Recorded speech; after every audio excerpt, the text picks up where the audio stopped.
Selamat siang teman-teman sekalian dan juga selamat siang Prof. Hari ini kita akan mempelajari tentang kurikulum dan teknologi pembelajaran. Kita akan belajar konsep dasar dari kurikulum dan teknologi pembelajaran sebelum akhirnya nanti minggu depan teman-teman yang lain akan mempresentasikan materi lebih lanjut tentang kurikulum dan teknologi pembelajaran ini. Adapun table of content yang akan kita pelajari hari ini, yang pertama itu adalah pengertian kurikulum, yang kedua adalah pengertian teknologi pembelajaran, yang ketiga hubungan antara kurikulum dan teknologi pembelajaran, dan yang terakhir kita akan melihat tantangan dan solusi apa yang bisa kita berikan dalam integrasi teknologi pembelajaran di dalam kurikulum itu sendiri. Sebelum kita mempelajari lebih lanjut tentang pengertian dan hubungan dan tantangan solusi dari teknologi pembelajaran dan kurikulum ini, kita akan melihat dulu terlebih dahulu apa latar belakang dari hal latar belakang kenapa kita harus mempelajari kurikulum dan teknologi pembelajaran ini. Nah, jadi latar belakang yang pertama ada dua di sini yang saya tuliskan. Yang pertama itu adalah pendidikan sebagai pilar pembangunan bangsa, dan yang kedua pentingnya kurikulum dalam teknologi pembelajaran dalam meningkatkan kualitas pendidikan. Jadi pendidikan merupakan salah satu pilar utama dalam pembangunan suatu bangsa. Itu kita bisa tahu semuanya, dan kalau pendidikan di suatu negara itu tidak baik, maka perkembangan negaranya pun itu menjadi terhambat begitu, jadi tersendat dia. Jadi untuk mencapai tujuan pendidikan yang berkualitas diperlukan perancangan yang matang, terutama dalam kurikulum dan pemanfaatan teknologi pembelajaran. Kurikulum sebagai pedoman utama dalam proses pembelajaran harus dirancang dengan baik agar dapat memenuhi kebutuhan peserta didik dan tuntutan zaman yang sekarang ini sedang berjalan. Di sisi lain, teknologi pembelajaran hadir sebagai alat pendukung yang memungkinkan proses pembelajaran menjadi lebih efektif, efisien, dan lebih menarik bagi para peserta didik yang sedang kita didik sekarang ini. Konsep dasar kurikulum dan teknologi pembelajaran tidak dapat dipisahkan dalam pendidikan yang modern sekarang ini. Kenapa? Karena keduanya saling melengkapi dan saling mendukung untuk menciptakan pengalaman belajar yang bermakna dan menarik. Oleh karena itu, pemahaman mendalam tentang kedua konsep ini sangat penting bagi pendidik, pengembang kurikulum, dan pemangku kepentingan dalam pendidikan ini. Selanjutnya yang ketiga, tujuan dari presentasi. Nah, ini tujuan presentasinya, memahami konsep dasar kurikulum dan teknologi pembelajaran serta hubungannya di dalam ranah pendidikan, karena kita akan terjun menjadi pendidik-pendidik baik di sekolah maupun di universitas atau di perguruan tinggi di mana kita mengajar, maka kita perlu mengetahui konsep dasarnya untuk bisa menjadi pegangan kita dalam mengetahui tentang hubungan antara kurikulum dan teknologi pembelajaran ini. Nah, sekarang kita akan melihat tentang pengertian. Yang pertama kita akan melihat pengertian dari kurikulum. Kurikulum itu berasal dari bahasa Latin yaitu curere, yang berarti jalur pacu atau jalur lari. Dalam konteks pendidikan, kurikulum diartikan sebagai seperangkat rencana dan pengaturan mengenai tujuan, isi, dan bahan pembelajaran, serta cara yang digunakan sebagai pedoman penyelenggaraan kegiatan pembelajaran untuk mencapai tujuan pendidikan tertentu. Kurikulum tidak hanya mencakup materi pembelajaran, tetapi juga mencakup seluruh pengalaman belajar yang dirancang untuk peserta didik, baik di dalam maupun di luar kelas. Nah, jadi kurikulum ini bersifat dinamis, dapat berubah sesuai dengan perkembangan zaman, kebutuhan masyarakat, dan kemajuan ilmu pengetahuan dan teknologi. Nah, seperti kita lihat belakangan ini Bapak Ibu, bahwa melihat dari zaman kita ketika kita sekolah, kurikulum itu sudah banyak berubah dari zaman KTSP, belajar KBM, belajar K13, sekarang ini sudah masuk dalam kurikulum Merdeka, mungkin nanti akan ada kurikulum-kurikulum yang lainnya. Karena itu kurikulum ini dapat berkembang, dapat berubah sesuai dengan kebutuhan zaman dan kebutuhan peserta didik yang akan kita didik. Selanjutnya, pengertian dari teknologi pembelajaran. Teknologi pembelajaran adalah penggunaan teknologi untuk memfasilitasi dan meningkatkan proses pembelajaran. Teknologi pembelajaran mencakup berbagai alat, media, metode yang digunakan untuk mendukung pembelajaran. Menurut Association for Educational Communication and Technology, teknologi pembelajaran adalah studi dan etika praktik dalam memfasilitasi pembelajaran dan meningkatkan kinerja dengan menciptakan, menggunakan, dan mengelola proses dan sumber daya teknologi yang tepat. Jadi ketika kita memberikan pembelajaran kepada anak-anak peserta didik, ketika kita harus bisa menentukan teknologi pembelajaran yang mana yang tepat yang harus kita gunakan untuk dapat menolong peserta didik untuk bisa menyerap materi yang sedang disampaikan. Setelah kita melihat apa itu pengertian dari kurikulum dan teknologi pembelajaran, Maka kita akan melihat dari komponen-komponen kurikulum itu sendiri. Jadi komponen kurikulum itu ada 4. Yang pertama itu adalah tujuan pendidikan. Tujuan pendidikan adalah arah atau hasil yang ingin dicapai melalui proses pembelajaran. Tujuan ini dapat dibagi menjadi beberapa tingkatan. Yang pertama tujuan nasional, yang kedua tujuan institusional, yang ketiga tujuan kurikuler, dan yang keempat adalah tujuan pembelajaran. Setelah itu ada komponen yang kedua adalah isi dan materi pembelajaran.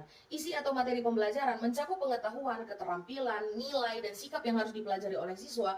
Dan materi ini disusun secara sistematis dan disesuaikan dengan tingkat perkembangan peserta didik. Jadi kurikulum ini menyusun secara sistematis bagaimana pembelajaran itu dapat diberikan untuk mengembangkan pengetahuan, mengembangkan kemampuan para peserta didik untuk mereka bisa mengaplikasikan materi yang disampaikan, yang dirancang di dalam kurikulum itu, sehingga mereka bisa bertumbuh dalam pengetahuan dan informasi yang mereka terima dari setiap para pendidik. Komponen yang selanjutnya itu adalah strategi pembelajaran. Strategi pembelajaran adalah metode atau pendekatan yang digunakan untuk menyampaikan materi pembelajaran kepada siswa. Ini juga termasuk teknik mengajar, menggunakan media pembelajaran, dan interaksi antara guru dan siswa. Jadi strategi pembelajaran itu juga termasuk di dalam kurikulum yang harus dirancangkan sebelum penyampaian materi itu disampaikan. Yang terakhir itu adalah evaluasi. Evaluasi adalah proses untuk mengukur sejauh mana tujuan pendidikan telah tercapai. Evaluasi dapat dilakukan melalui tes, tugas, proyek, observasi, dan lain-lain. Jadi kalau tadi yang 3 sebelumnya, komponen kurikulum yang 3 sebelumnya itu dilakukan sebelum pemberian materi, kalau evaluasi itu dilakukan setelah pemberian materi. Setelah semua yang dirancangkan di kurikulum itu disampaikan kepada siswa, maka diberikan evaluasi agar setiap pendidik mengetahui kelemahan dari kurikulum yang dia berikan dan bagian mana-mana saja yang harus diperbaiki untuk mencapai pemberian informasi atau materi kepada siswa itu bisa diberikan secara maksimal. Selanjutnya masih di kurikulum, kita akan melihat dari fungsi kurikulum. Kurikulum memiliki beberapa fungsi penting dalam pendidikan, yaitu yang pertama sebagai pedoman bagi guru dalam melaksanakan proses pembelajaran. Yang kedua sebagai alat untuk mencapai tujuan pendidikan. Yang ketiga sebagai alat untuk mengembangkan potensi peserta didik yang sedang dididik oleh para pendidik. Yang terakhir adalah sebagai alat untuk memenuhi kebutuhan masyarakat dan tuntutan zaman. Kalau tadi kita sudah melihat dari komponen dan fungsi kurikulum, kita akan melihat dari sisi teknologi pembelajarannya. Nah, di dalam teknologi pembelajaran juga ada 4 komponen. Yang pertama adalah media pembelajaran. Media pembelajaran adalah alat atau bahan yang digunakan untuk menyampaikan informasi dalam proses pembelajaran. Contohnya termasuk buku teks, video, audio, komputer, dan internet. Salah satunya media pembelajaran adalah seperti ini. Media pembelajarannya berbentuk video pembelajaran yang disampaikan kepada siswa. Sekarang ini sudah banyak sekali teknologi yang digunakan. Salah satunya yang saya sering lihat adalah bagaimana video belajar digunakan di ruang guru. Jadi guru-guru merekam materi yang akan disampaikan sehingga setiap peserta didik yang terlibat atau yang termasuk dalam anggota ruang guru, mereka bisa menonton video yang sudah disampaikan oleh tutor mereka dan mereka bisa mengulang-ulangi itu sehingga materi yang disampaikan oleh tutor mereka bisa serap secara maksimal. Karena kita mengetahui bahwa kemampuan setiap peserta didik itu berbeda-beda dalam menyerap informasi. Jadi ketika diberikan dalam bentuk video seperti ini, mereka bisa mengulang-ulangi sesuai dengan kemampuan mereka. Kalau misalnya ada siswa yang cukup mengulang 2 kali, maka dia hanya perlu mengulang 2 kali untuk bisa menyerap informasi. Tapi ada juga siswa yang harus mengulangi 5-10 kali materi pembelajaran itu untuk mereka bisa menyerap secara maksimal apa yang disampaikan oleh tutor. Jadi teknologi pembelajaran ini juga sangat menolong untuk para siswa yang kemampuan menyerap informasinya berbeda-beda satu dengan yang lain. Karena kalau kita hanya memaksimalkan di kelas, tidak mungkin bisa mencapai maksimal. Oleh karena itu adanya teknologi pembelajaran seperti video, buku teks, tutor-tutor secara online, internet yang diberikan, itu bisa menolong setiap peserta didik untuk menyerap informasi lebih baik dan lebih maksimal lagi. Nah, komponen yang kedua adalah desain pembelajaran. Kalau tadi media pembelajaran, yang kedua ini adalah desain pembelajaran. Desain pembelajaran adalah proses merancang, mengembangkan, dan mengevaluasi pengalaman belajar yang efektif dan efisien. Ini melibatkan analisis kebutuhan pembelajaran, pengembangan materi, dan evaluasi hasil pembelajaran. Jadi, selain daripada media pembelajaran, dia juga harus didesain pembelajaran itu diberikan seperti apa dan akan dievaluasi juga. Nah, komponen teknologi pembelajaran yang ketiga adalah sistem pembelajaran. Sistem pembelajaran adalah pendekatan terstruktur untuk mengelola dan menyampaikan pembelajaran. Ini mencakup perencanaan, perencanaan, pelaksanaan, dan evaluasi pembelajaran secara sistematis. Dan yang terakhir adalah e-learning. E-learning adalah penggunaan teknologi informasi dan komunikasi untuk mendukung pembelajaran. Ini termasuk pembelajaran online, pembelajaran berbasis web, dan pembelajaran jarak jauh. Seperti sekarang ini Bapak Ibu, kita sudah menggunakan e-learning ini, salah satunya adalah Classroom, Google Classroom, yang kedua adalah kuliah berbasis jarak jauh. Jadi pakai Zoom, pakai aplikasi misalnya Google Meet atau pakai aplikasi Zoom, itu juga sudah termasuk di dalam e-learning dan pemanfaatan teknologi pembelajaran itu sendiri. Selanjutnya kita akan melihat peran teknologi pembelajaran.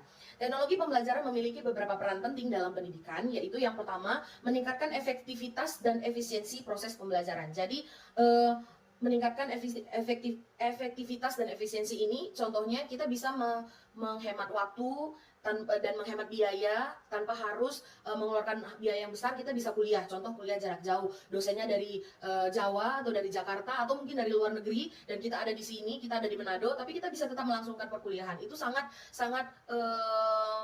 memberikan efektivitas dan efisiensi yang baik dalam proses pembelajaran. Yang kedua, memfasilitasi pembelajaran yang lebih interaktif dan lebih menarik. Yang ketiga, memungkinkan pembelajaran yang fleksibel dan dapat diakses dari mana saja. Kita bisa kuliah, kalau zaman dulu belum ada teknologi seperti sekarang ini, kita harus kuliah di ruang kelas. Tapi kalau sekarang ini kita kuliah bisa sambil dalam perjalanan, bisa kuliah di bandara, bisa kuliah di kafe, bisa kuliah di rumah, bisa kuliah di kamar, di mana saja, dan bisa diakses kapan saja. Yang selanjutnya, mendukung pengembangan keterampilan abad 21 seperti literasi digital, kolaborasi, dan kreativitas. Selanjutnya kita akan melihat hubungan antara kurikulum dan teknologi pembelajaran. Kurikulum dan teknologi pembelajaran saling berkaitan dan saling mendukung dalam mencapai tujuan pendidikan. Teknologi pembelajaran dapat digunakan untuk mengimplementasi kurikulum secara lebih efektif dan efisien. Selain itu, teknologi pembelajaran juga dapat memfasilitasi evaluasi dan penilaian yang lebih akurat dan komprehensif. Integrasi antara kurikulum dan teknologi pembelajaran dapat dilakukan melalui 3 cara, yaitu yang pertama, penggunaan media pembelajaran yang relevan dengan materi kurikulum. Yang kedua, pemanfaatan teknologi untuk mendukung strategi pembelajaran yang inovatif. Yang terakhir adalah pengembangan sistem evaluasi berbasis teknologi untuk mengukur pencapaian tujuan. Di dalam hubungan antara kurikulum dan teknologi pembelajaran pasti ada tantangan.